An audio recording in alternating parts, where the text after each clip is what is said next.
Hi, this is Joseph Tan here from goodmonday.com. Today I'm going to talk about the one single danger that will stop you from being an authentic influencing leader, and that is the danger of high self-esteem. What? High self-esteem? A danger to being a leader? Well, I do not have any qualms with the word esteem, but I do have my doubt on the word self. Now, the word esteem means something that you hold in high regard, something that you value, and that which you use as a reference point for your choice and decision. Now, when you have high self-esteem, that means what is the reference point for your values, your decision making, and whom you regard to be ultimately of highest importance. You've got it. Self. And when self is the focus, that's when the influencing breaks down.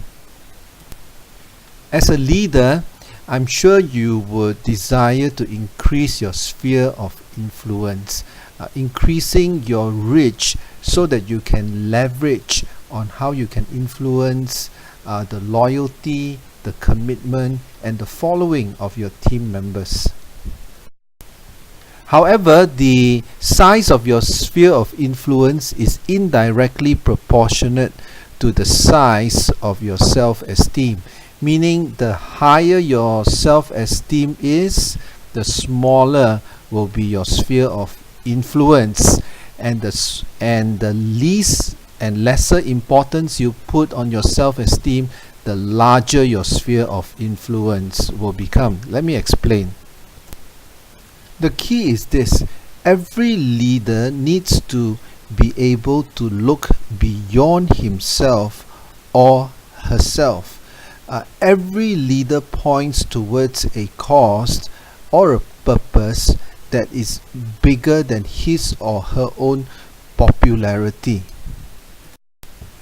And if your only claim to exerting influence is by uttering the four magic words, "because I said so," then you are a poor influencing leader, and you're basically just leveraging on your positional authority and not your moral authority. So how can we go beyond just saying "because I said so" or "do it or else"? A person with high self-esteem seeks popularity. Well, that is inevitable, because if I am seeking to exalt myself, if the person that I esteem is the big SELF, then I need to be liked. I need to have the popularity in order to boost my sense of self-esteem. So popularity will be my guide. However, a person with a high sphere of influence seeks not to be popular, but seeks to be a principle-based leader. Because for the person who has a large sphere of influence, he wants to do what is right, not because it feels good or helps him to have a high view of himself. He does what is right, well, because it's right to do what's right, even though if it may come with a high cost. And being able to sacrifice and face the high cost is because he is clear about the cause, the CAUSE. There is one simple test whether if a leader is seeking popularity or principle.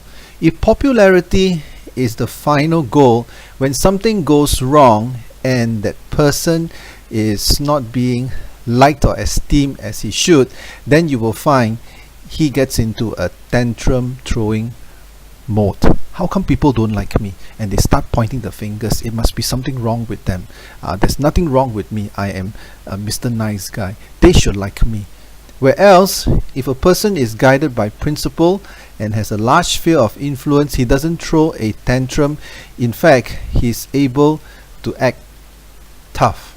He is firm. He is sure of where he wants to go, and that is because he is clear on the foundation of the principle that he stands for. Because not every time the majority is right, but every time the right moral principles is always right.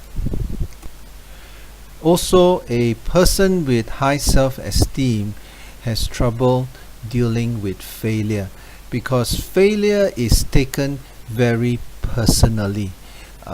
When things don't go according to the ways of the person with the high self-esteem, he takes it personally. It must be because the people are not interested in me. There must be something wrong with me, and the focus is so absorbed within his own sense of esteem that he forgets about the bigger lesson or the bigger perspective. Whereas the person with the high sphere of influences looks at even negative situation through eyes of faith. So instead of looking at it as a sense of failure, he or she is able to look beyond. He's able to get a perspective which transcends beyond the current set of circumstances. Even if there is failure that is involved, he looks for the lessons that he can learn from that particular episode.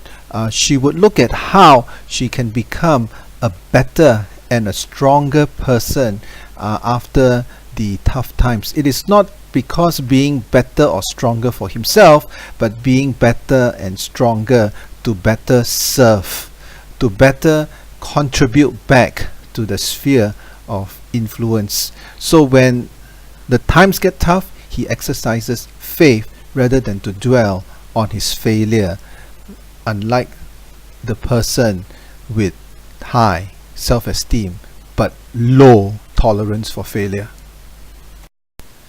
Now, instead of high self-esteem, let me share with you 2 self-words that's going to sure increase your sphere of influence, and that is self-sacrifice, your willingness to commit beyond the call of duty to those that you serve, and also self-control, your ability to guard your own emotions, your own reaction, so that you moderate your response for the good of the people that you lead.